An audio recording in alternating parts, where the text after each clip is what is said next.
I'm Roman Yossi of the Nashville Predators. I'm Dante Fabro of the Nashville Predators. This is Philip Forsberg of the Nashville Predators. I'm Colton Sissons of the Nashville Predators. I'm Eustace Aros of the Nashville Predators. You're listening to the Renegades of Puck with Crazy Charlie. Welcome to the bunker. Welcome to the Renegades of Puck podcast. I'm your host and captain, Crazy Charlie Saunier. And before we get started with the No Half Step in hockey coverage, first, let me direct you to our home website, renegadesofpuck.com. Once you go to renegadesofpuck.com, you'll learn everything you need to know about the show. Once you're getting educated about the show, click on that merchandise tab. Take you straight to our classic logo t-shirt and all of the gimmicks you've come to know and love and expect from the Renegades of Puck. Yes, they're still available in our online store, and frankly, they always will be. The easiest way to say it is that we have sold out so that you can buy in. Appreciate you picking up some merch. Social media is critical importance to this independent operation, so here's how you can jump in the trenches with the Renegades of Puck. You can find us on X and Threads. You can find us on Instagram and Facebook. So please, whatever it is that you prefer as far as social media goes, help us out. Give us a follow, give us a like, share the links, whatever it may be. It would go a long way to helping us, and it doesn't cost you a single thing on that free social media platform stuff right there. You can find the podcast on YouTube this season. The audio version of the podcast can be found on SoundCloud. Please follow along to both of those feeds and channels. If you can spare a click, we sure would appreciate that. We sure would appreciate everyone checking out the first several episodes of the show since coming back for coverage this season. Again, stick taps, love and respect to everyone out there. We've added a virtual tip jar to the bunker this season. It's easier than begging and putting the QR code up on the screen. It's over there. If we get going on a good rant, we make a good point, we're really going good on a show, you can go ahead and scan that QR code. You can make a donation at any point in time. It's always over there, and we would appreciate it. That's what keeps us moving. That's what helps keep us going. And we sure do appreciate the donations we received back in October.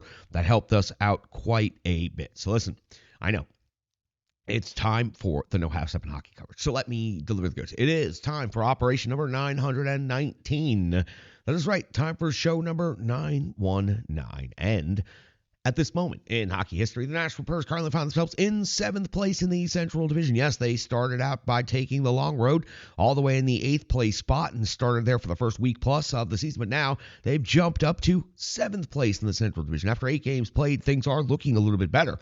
From 0-5 to 3-5, the Predators now have 6 points. They find themselves 10 points back of the Winnipeg Jets for first place in the Central Division. On the road, which is where the Predators' next game will take place against the Tampa Bay Lightning, the record of 1-1. The Predators have scored 21 goals this season. They've given up 28 against. They have a goal differential of -7. Now, before we get to previewing the Tampa Bay game, let's talk about the Central Division. The Winnipeg Jets currently in first place, as I've already mentioned. They are a perfect 8-0 on the season. They have 16 points and are 2 points clear of the Dallas Stars at 14. The Minnesota Wild find themselves in 3rd place with 12 points. The St. Louis Blues in 4th place with 10 points. Then Utah has 9. Colorado has 8. The Predators with 6. The Chicago Blackhawks are in 8th and last place in the Central Division with 5 points on the season. For the Predators, a 1-game road trip, a 1-night stand in Tampa before coming on back home. They will have an extra day off this upcoming week, with this game being on a Monday evening. The Predators won't play again until Thursday. They'll host the Edmonton Oilers. That is Halloween. Saturday, they'll host the Colorado Avalanche for the first time this season. And on the 4th of November versus the LA Kings for the first time this season. Then back onto the road for the 6th and the 7th back-to-back on the road, Washington and Florida. Always a tough run through the Southeast. Washington and Florida, the first 2 up on that road trip. Now, for the Predators and the Tampa Bay Lightning, Preds will be in Tampa Bay for their one and only trip coming up on Monday. Back home to face off against the Tampa Bay Lightning on November the 29th. That'll wrap up the 2-game series between these two teams. The Tampa Bay Lightning on the season are 5-3. They have 10 points. They're 2nd overall in the Atlantic Division. On home ice, they have a record of 3-1. They've scored 31 goals for on the season. They've given up 24 goals against. That means they have a goal differential of +7. In their most recent stretch of action, let's go back and talk about their last 5. Let's go back to October the 19th, won't you? 5-4 loss at the Ottawa Senators on the 21st of October. A 5-2 loss at the Toronto Maple Leafs on the 22nd. The next night, an 8-5 win at New Jersey. The 24th of October saw a 4-2 loss versus Minnesota on home ice. And most recently on the 26th, a 3-0 win versus the Washington Capitals. Vasilevsky, 32 out of 32, gets the shutout and the victory. The rankings between these two clubs for the Nashville Predators, 2.63 goals per game, is 27th in the NHL. That slow start really still dragging some of these metrics down quite a bit. The Tampa Bay Lightning, however, the opposite, 3.88 goals per game, is 4th best in the NHL, and they are surging. They just scored 8 goals not 3 games ago, but they also have a 5, a 5, a 4 on there. So they are scoring plenty of goals. In the goals against category, 3.50 for Nashville is 24th rated in the NHL, while 3 even given up by the Tampa Bay Lightning is 10th best in the NHL. Shots for Predators remain at the tops of the league, 35.8. Impressive what they've been able to do with shot volume so far this season. And now they're adding victories to that, so it seems even better. Shots for Tampa Bay, 27.8 is 23rd overall in the NHL. In the shots against category, the Preds giving up 28.4 per game. That's 12th. Tampa Bay only giving up 26.9 shots against per game. That's 6th best in the NHL. So you've got the number 1 team for shots on goal in the Predators against the number 6 team for shots against in Tampa Bay coming up on Monday. We'll see which of the tug-of-war matchup wins in that one. When it comes to special teams, the Tampa Bay Lightning have the better power play by percentage, 17.9% conversion rate. That's 19th best in the NHL, but the same amount of conversions, 5 out of 28 for Tampa Bay, 5 out of 29 for Nashville, but the Predators find themselves at 21st rated in the NHL. 17.2% is their conversion rate. On the penalty kill, Predators drastically ahead of Tampa Bay in this particular metric. The Nashville Predators are the second best penalty kill in the league this season so far through the first 8 games. 2 power play goals against is a very good number. 92.3% is their kill rate. The Tampa Bay Lightning are at a 71.4% kill rate. That's 27th in the league. They've given up 8 power play goals against on the season. Every single team in the NHL is stacked and loaded with individual superstars. We always like to run down the top 5 individual scores. Then we talk about the goaltending matchup, potential goaltending matchup. Forsberg leads this Nashville Predators team in scoring, is maintaining a point-per-game pace as he did almost all of last season. Now he is continuing on into this season. 4 goals, 4 assists, for 8 points. It was the balance that also, the consistency and the balance that entered Forsberg's game last year that allowed him to have such an exceptional offensive season. O'Reilly's at 2 goals and 5 assists for 7 points. Jonathan March shows 2 goals and 3 assists for 5 points. Brady Shea is at 2 goals and 3 assists for 5 points. And Luke Evangelista is at a goal and 4 assists for 5 points. So you see Marchessault and Shea on the list. The 2 of the 3 big signings coming into this season are in the top 4 in scoring for this Nashville Predators team through the first 8 games. Steven Stamkos, the only name you're not hearing. He is struggling so far making the change. But this Tampa Bay game we're previewing right now, that could go a long way to helping Steven Stamkos get that electricity going. And yes, I meant that on purpose. And then on the other side of the statistics for the Tampa Bay Lightning, Kucherov continues just having phenomenal numbers. 8 goals, 6 assists, 14 points so far through 8 games. Hagel's at 6 goals and 4 assists for 10 points.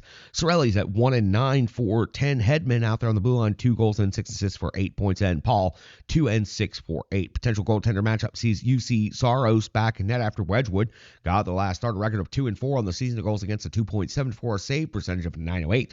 1 shutout so far this year for UC Saros. Vasilevsky coming off of a shutout where he made 32 saves against the Washington Capitals. Has a record of 4 and 3 on the season, 2.64 goals against average, 8.96 save percentage, and Saros versus Vasilevsky is always an outstanding goaltending matchup for these 2 teams when they get after each other. That's going to do it for the preview. That's got you all set up for the Nashville Predators one-night stand in Tampa Bay against the Tampa Bay Lightning. 3-game winning streak, momentum on their side. Can the Predators continue moving forward? Steven Stamkos is about to have one big emotional roller coaster in this one. We'll see how it affects him and how he comes out the other side. Could be the huge breakout night that Predators fans are looking for. That would, of course, be to the horror of Tampa Bay fans who cheered him on for so many years. But being back in the rink that he knows best, being back in the city that he knows best from his career, may spark Steven Stamkos to get going in the right direction. All right, Rebirth Sports full game recaps coming up next right here on the Renegades of Puck podcast. Hockey players are as unique as the game itself, and your uniform should be tailored to fit you. Rebirth Sports is your sports apparel tailor. From shells, bags, warm-ups, hats, hoodies, branding, and more, let Rebirth Sports be your custom hockey tailor. And don't forget to tell them they do more than just hockey. Rebirth Sports on Facebook, Twitter, and Instagram. Rebirth Sport, a match made in hockey. It's now time for the Rebirth Sports full game recap and go all the way back to October 26th of the year 2024 when the Nashville Predators were welcoming in the Columbus Blue Jackets to Bridgestone Arena for the first of two meetings this season. Head coach Andrew Burnett deploys his lines of defensemen in the following combinations.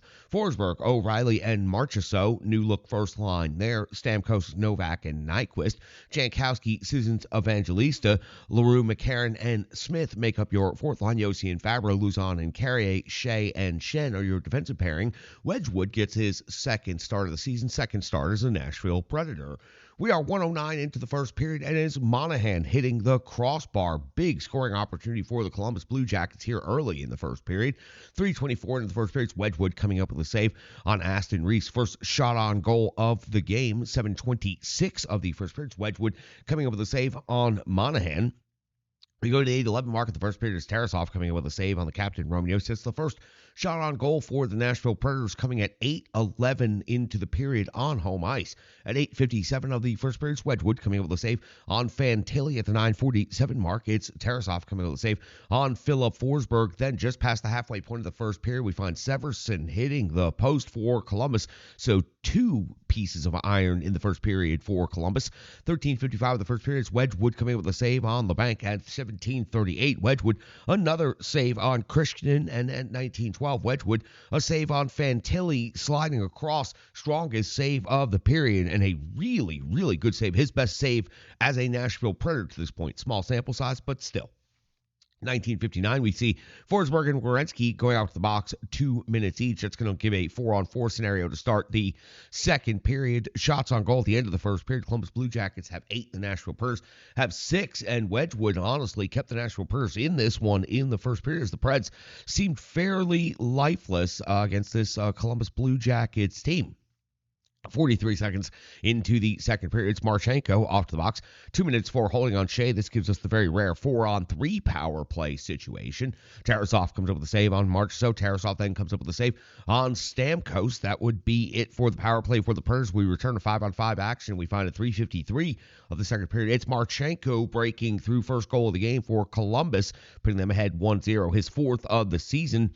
Stamkos and Shen collided with each other in defensive zone. That left Marchenko wide open, and he cashes in on this one. Columbus moves ahead, but almost immediately. 6:40, just a couple of minutes later, it's Aston Reese with his second goal of the season, and it's Matthew Olivier. Yes, that former Nashville Predator, Matthew Olivier, set up from behind the net with the pass across the blue paint for the backdoor slam. The D way over committed, and they made Matthew Olivier look like a world-class distribution service right here. Fourth line for Columbus. Cash is in for their second goal of the game. They now lead 2-0 at the 9:20 mark of the second period. Tommy Novak is off the box. 2 minutes for hooking, but then Marchenko is also going to pick up a penalty. 2 minutes for hooking on Luzon, so this 4-on-4 is going to last for 1 minute and 7 seconds. The Nashville Predators during this 4-on-4 situation are going to pick up a goal by Philip Forsberg, his fourth of the season. Short side high off the rush, looked past, and then took a really sick release on the wrist shot, putting the Predators on the board. Columbus still leads 2-1 on the Predators power play that would follow after that. Tarasov would come up with a save on March, so then Tarasov would come up with a save on the captain, Roman Yossi. That would lead to a mad scramble, but the Columbus Blue Jackets defense would be down in the crease, in the blue paint, and just about everywhere, but they would be blocking shots and be just disruptive enough to keep the puck from finding its way into the net. The 13:11 mark of the second period, Sissons off to the box. 2 minutes for cross-checking. Wedgwood to work. Comes up with a big save on Marchenko. Then another big save on Fantilli. The Predators' PK is able to hold the line. At 16:06 of the second period, it's Tarasov coming with a save on O'Reilly's deflection. At 18:44, Wedgwood, a save on Werenski's backhand. A really strong save right here by Scott Wedgwood. 19:44, it's Tarasov coming up with a save on Marchessault. We hit the end of the second period with the Predators down 2-1, out shooting Columbus 20-18. On to the clean sheet of the third period, and it's only 26 seconds in before we find our first significant piece of action, and that's Cole Smith with his first goal of the season. McCarron sets it up. LaRue sets the traffic, and the Nashville Predators' fourth line responded to the Columbus Blue Jackets' fourth line by picking up a goal, tying this game up at 2 apiece. At 2:10 of the third period, Tarasov comes with a save on Philip Forsberg. The 3:07 mark of the third period, Werenski picking up his third goal of the season. It seemed that there may have been an interference call missed right here. A non-call helps with the Columbus Blue Jackets picking up their third goal of the game. Werenski was determined on this shift to make something happen, and he did. We flip over to the backside of the sheet, and we start with a 3-2 Columbus lead, but we find at 4:09 of the third period, it's Alex Carey with his first goal of the season. Long shot, layers of traffic assisting with the screen. That ties the game up at 3 apiece, so the Nashville Predators and Columbus Blue Jackets are exchanging goals now, and we've got a 3-3 hockey game. 5:28 of the third period, it's Tarasov coming with a save on Tommy Novak. He loses the puck briefly, perhaps losing a bit of his confidence here after giving up 3 to this Predators team. 6:18 of the third period, Tarasov coming up with a save on Forsberg. And then the two teams seem to realize that they have a tie game in the third period and that they could both use a point because things kind of slow down and get very bogged down in the neutral zone. At 12:19 of the third, Wedgwood comes up with a save on Sillinger, plus the rebound follow-up by Werenski. At 13:18 of the third, it's Wedgwood coming with a save on Fantilli. 17:01, Wedgwood comes up with a save on Marchenko's backhand. And finally, at 18:38, it's Wedgwood coming up with a save on Monahan. So while things did slow down for the middle portion of the third period, the Columbus Blue Jackets put on a heavy push here at the end of the third, and Scott Wedgwood was there to respond. We hit the end of regulation with each team getting a point, and it is the Nashville Predators out shooting the Columbus Blue Jackets in regulation 31-27. We go into the 3-on-3 overtime. And after the first shift comes and goes, Philip Forsberg and Ryan O'Reilly finally get off of the rink. The Predators able to get fresh bodies on, and at 1:44 of the overtime session, it's Marchessault with his first big moment in Nashville Predators franchise history as a Nashville Predator. Marchessault picks up his second goal of the season. It's the game winner. He picks up the puck, skates it along the wall, reverses course, loses his man, an actual ankle breaker. For as many times as that term is used in sports, it was an actual ankle breaker, leaving his man down and out behind. He decides to take a route right between the two defensemen, and he beats the goaltender Tarasov. So Marchessault takes the puck, breaks the ankles of one defender, splits the other two, then beats the goaltender, taking on all four Columbus Blue Jackets out there on the rink to score the game-winning goal, his second as a Nashville Predator. For the Nashville Predators, they win this game 4-3 in overtime. And again, a highlight reel goal that we will see many, many times again. Marchessault really making an impact here in his first overtime as a Nashville Predator. And you bring in proven winners, and you want to see plays like that happen. That was a special goal to get to win. So the Nashville Predators come back again, second night of back-to-backs, down 2-0, and then down 3-2, find a way to get it to overtime, find a way to win it. So the Predators pick up all 4 points on the weekend. That is highly impressive stuff for a team that started 0-5 and also found themselves down by 2 goals in both of the games this weekend. That's going to do it for the Rebirth Sports full game recap. Nashville Predators pick up 2 points over the Columbus Blue Jackets. We'll talk about it more. We've got analysis, box score, and so much more coming up next right here on the Renegades of Puck podcast. Hello, hello, hello. I'm Tracy, owner-operator of Strong Style Fitness. And that's me and my training assistant, Rizzo. And we are here to bring you fitness that meets you where you are by offering circuit classes, bar-inspired classes, Tabata workouts, boot camps, guided stretching, and more, all taught by a certified personal trainer, me. To learn more, go to our website, strongstylefit.com. Subscribe on YouTube at Strong Style Fitness. Follow on social media at Strong Style Fit. But most importantly, let's get you moving. It doesn't matter if it's your first workout or you've been doing it for years. Strong Style Fitness has the workout that meets you on your journey and helps you along the path to a happier, healthier life. I understand where you've been, what you were going through, and where you were going, and I want to take you there. We'll see you on the mat. Mwah. Welcome back in Renegades of Puck podcast. That was the Rebirth Sports full game recap. Wild back-to-back. Wild 2 games this weekend. The Predators come back from down 2 goals 2 nights in a row. Very improbable that the Nashville Predators have won 3 games in a row after losing the first 5, but they are managing to find a way to get through. Let's talk about some analysis from this game. Then we'll get into the good, cold, hard numbers known as the box score, and we'll get on out of here on a Sunday. Wedgwood got the start. Listen, we all remember the first game of the season. Wedgwood, well, he was terrible. This game was the complete opposite. 25 out of 28, his first win as a Nashville Predator.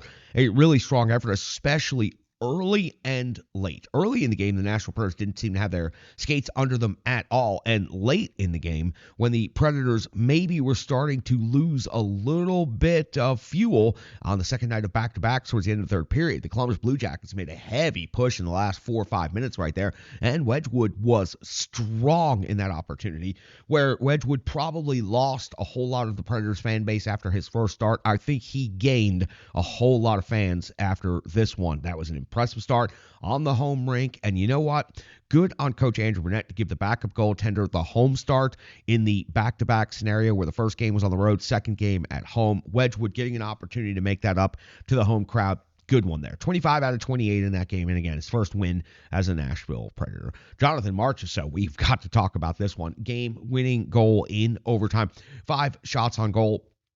That overtime game winner, it's an actual ankle breaker. We hear that term. We use that term in sports a lot. In hockey, we don't use it nearly as much as we do in some of the other sports, but in this particular situation, I've never seen a clearer definition of an ankle breaker. The way Marchessault left his man along the half wall and then decided to take a path straight through the middle of the D, challenging both of them to commit to do something. They both seem to freeze for just a fraction of a second. Marchessault takes advantage, pops that puck right on into the net. Really one of the more impressive individual effort goals that we have seen for this Nashville Predators team, and the showing what Jonathan Marchessault can do, and now getting more comfortable, start delivering the goods on a more regular basis. How exciting will it be if Marchessault continues making plays like that on a regular basis? But for Jonathan Marchessault, his first super huge moment as a Nashville Predator, I put that one on the end of the season highlight reel already.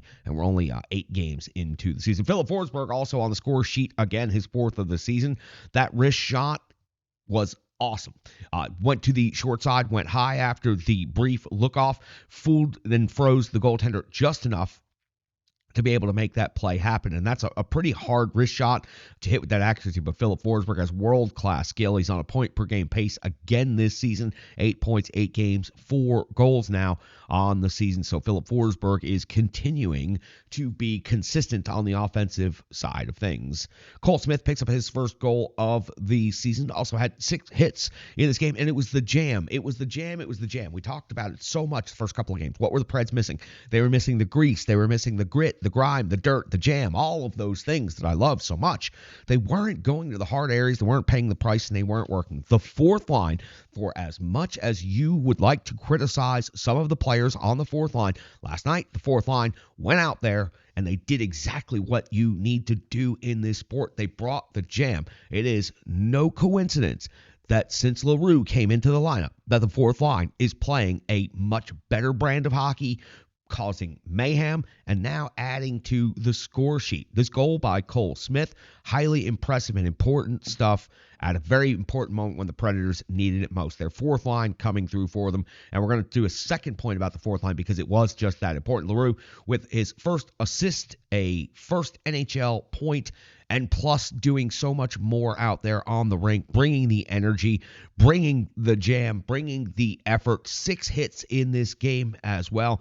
Good stuff to see. Congratulations on first NHL point right there. But it was just about how he was going about that ship, and he helped McCarron, and he helped Smith, and they caused enough mayhem to end up getting a goal. So great job right there by the Predators' fourth line. One of the main reasons the Predators were able to come back in this one. And the fourth line, frankly, wasn't very good the first couple of games of the season, but this gives a reason to keep putting those guys out there and giving them more opportunities. That's going to do it for the analysis portion of things.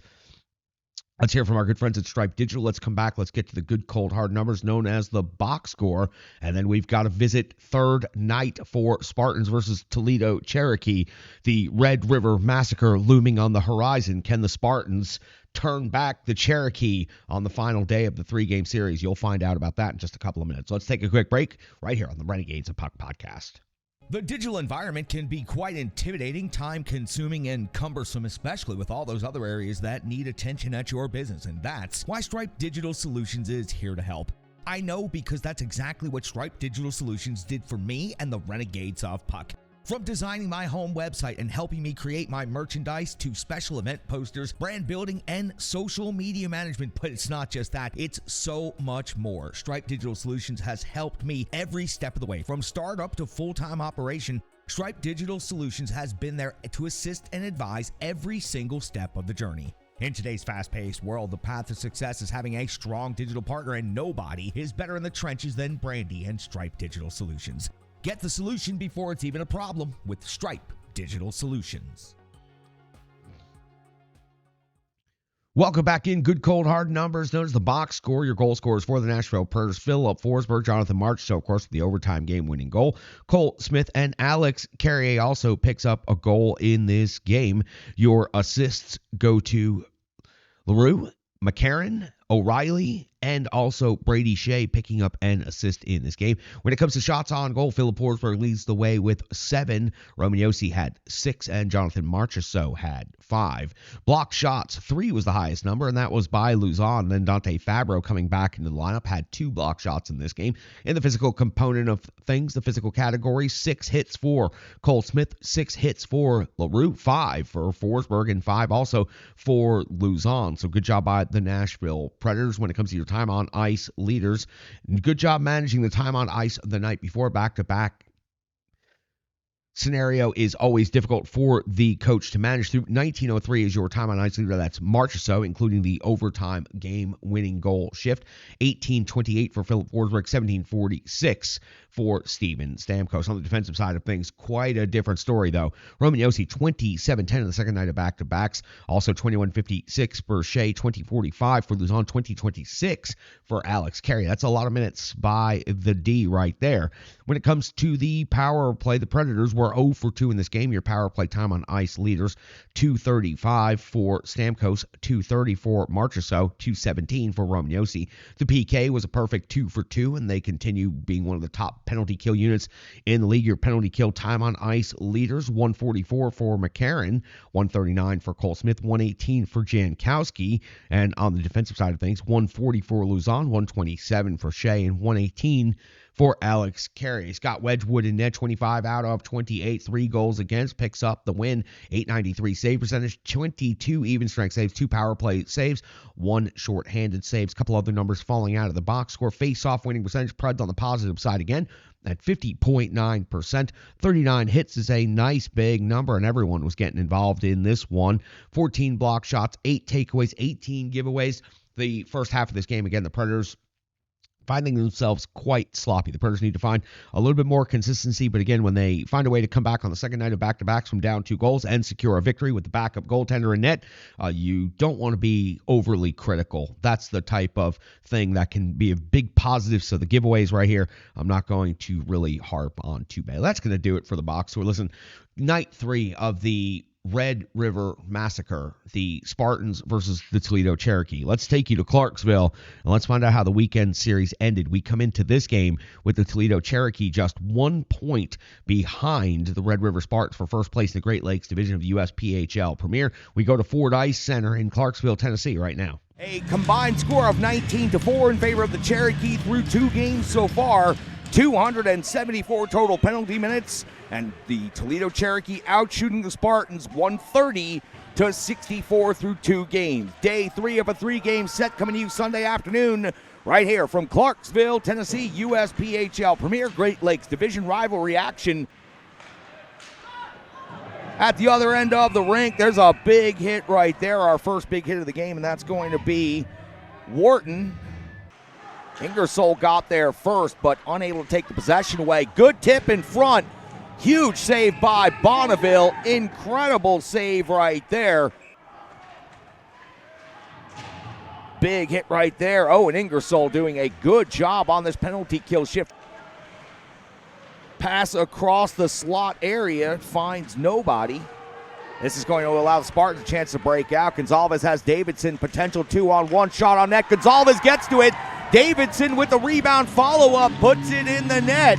And for the first time in this 3-game series this weekend, the Red River Spartans are playing with the lead. 1-0 Spartans. Davidson to the bench for glove taps. Now Van Neck and Bonwell in. Bonwell takes his man into the wall again. Bonwell, at all of 5'6", 139 pounds, out of Charleston, West Virginia, certainly plays with a much, much bigger attitude and gets to it first, sends it around the wall. Gonzalez chips. Davidson comes and puts his man hard into the wall. That frees the puck for Indelicato to try to go to the middle and go on the rush. Tried to split two defenders, shoulder-to-shoulder check, took Delicato off his skates and also separated him from the puck. Davidson, though, coming back hard on the forecheck, and that is going to be in the net. Referee is pointing in. You heard it hit the iron.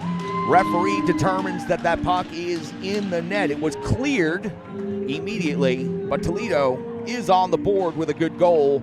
That's number 52, Gonzalez, first to the bench. Elkins towards the net, sticked aside by Bonneville, but then thrown towards the net all the way from the half wall through traffic. Attempt at the long pass with 10 seconds to go. The period would not connect for the Spartans. Davidson takes his man into the wall right in front of the scorer's table, and Delicato with the shot and scores with 2.5 seconds to go here in the first period. It was a big hit in the neutral zone by C.J. Davidson that allowed Indelicato to go off to the rush, and the sick wrister finds itself into the back of the net, tying the game up at 2 apiece. In 15 seconds to go on the power play. Aitken gets pulled down, crashes hard into the wall, and remains down. That'll bring us a whistle right there. Aitken seemed to be pulled down from behind.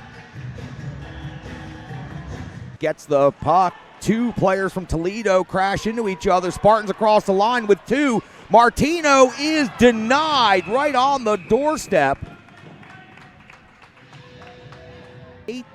Toledo Cherokee, and in on net. Nowak had to be aware. One-on-one opportunity right here. Toledo gets around, backhander, and scores. That's going to be a power play goal for the Toledo Cherokee. Velasquez, number 10, had the one-on-one battle, makes a move, takes the backhander, and is able to beat Bonneville 3-2 now in favor of the Toledo Cherokee. 10:26 to go in the second period. Aitken back out to Ingersoll. Ingersoll over to Templeton. Templeton across the zone. Spartans one too many passes across the zone right there. The fourth pass would not go. Toledo looking to break out shorthanded. That move will not work, cutting towards the middle. Ingersoll with the skate took the puck away. Templeton has some trouble getting out of the zone. Spartans turn the puck over. The two players come together. Cheer on, ladies and gentlemen. These guys are doing in slippers. We're doing pretty good. I'm not going to lie. What do we got going on? Oh, my goodness. Come on, ladies. We're almost there. Come on. Can the slippers pull it back?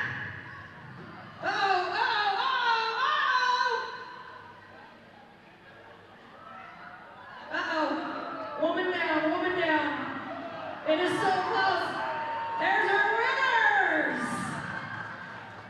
Spartans now all set for a breakout, and then unable to do so. Wharton couldn't handle the pass. Toledo with a great scoring opportunity right here off the turnover, and they put the puck into the back of the net. 4-2 in favor of the Toledo Cherokee with 16:41 to go here in regulation.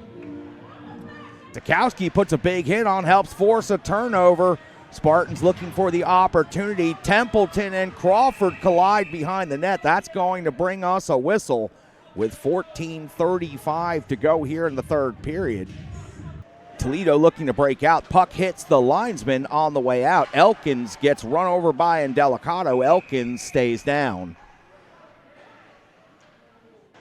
Toledo skates away with the puck behind the play. We had players coming together. They now separate. Toledo looking for the scoring opportunity. Great kick out save by Bonneville right there. Out towards the blue line, thrown towards the net, well wide. Crawford pinches in. He'll get to the puck first. Saved by Bonneville at close range. Backhander.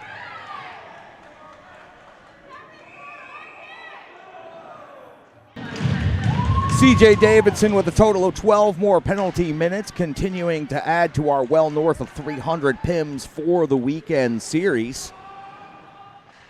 They'll spring Martino. Martino in. Martino could not get the shot away. Pass back to Indelicato. Indelicato's shot is also blocked.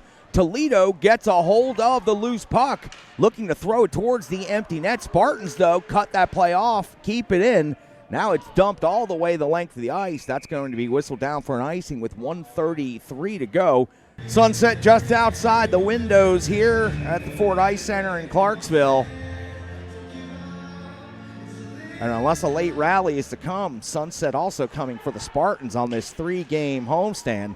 Spartans, Aitken scores! Hold that thought on that beautiful Sunset. Jesse James Aitken makes the score 4-3. Toledo Cherokee still lead by 1 with 1:07 left. Spartans pick up the goal with the extra attacker. It's actually a 5-on-4 goal because of the players in the penalty box. 1:07 to go. We've got a 4-3 hockey game. Toledo going to chase the puck down and look to send it towards the empty net. Still 5 seconds to go. Gonzalez going to have to move quickly right here. Final second.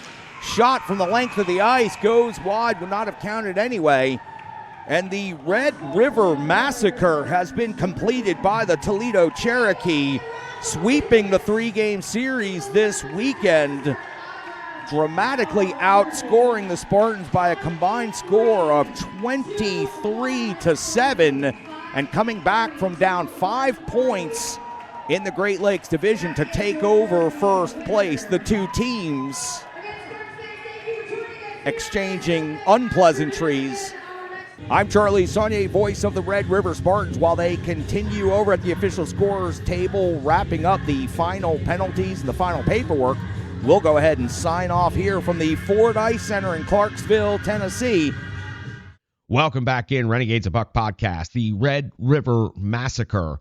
That was a tough one to be a part of after the Spartans had their way with the Toledo Cherokee all last season, including sweeping them in the playoffs. The Toledo Cherokee clearly filed that chip on their shoulder and came to Clarksville ready to reclaim the Great Lakes Division. That's exactly what they did, moving into first place, and have already gone on the road and continued winning, extending their lead over the Spartans and over the Metrojets and over all the other teams in the Great Lakes Division. Toledo Cherokee are truly a threat to not only win the Great Lakes Division this season, but to be a national championship contender in USPHL Premier. That is an impressive team with a lot of size and a lot of skill, and you've seen the highlights here on the show.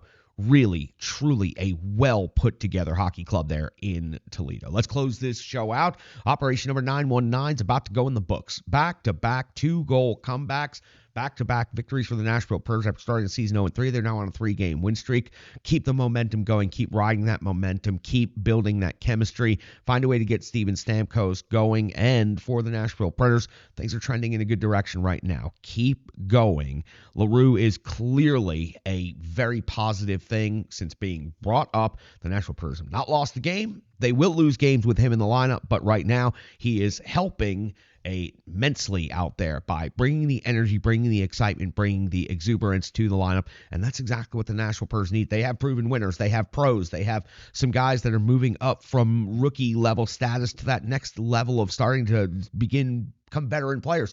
So for the Nashville Predators, they need that spark plug. Jordan Tutu was that player for so many years with the team, and there have been others, but that's the best example the franchise has ever had. LaRue could be that next guy and could help this Predators team find that spark plug element. He's the spark plug. Maybe that's what it is. Maybe he is truly the spark plug of this team, and the Predators have found a way to turn things around since he's come into the lineup. So I want to see more. I want to see more of that out there each and every night moving forward.